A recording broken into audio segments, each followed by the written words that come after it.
इस्लाम दे मनन वाले तवज्जो कर, इस्लाम दे अंदर दहशतगर्दी नहीं, इस्लाम दे अंदर इंतहा पसंदी नहीं। तवज्जो कर, इस्लाम हजूर दी मुहब्बत दा नाम है, हजूर दियां अदावां दा नाम है। तवज्जो कर, दहशतगर्द दी इस मजहब दे अंदर, इस दीन दे अंदर कोई गुंजाइश नहीं है।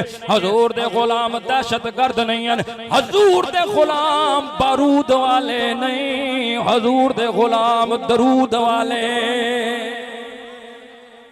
तवज्जो कर, हजूर दे गुलाम बारूद वाले नहीं हैं, सरकार दे गुलाम दरूद वाले ने। हजूर दे गुलाम फसादी नहीं हैं, हजूर दे गुलाम मिलादी ने।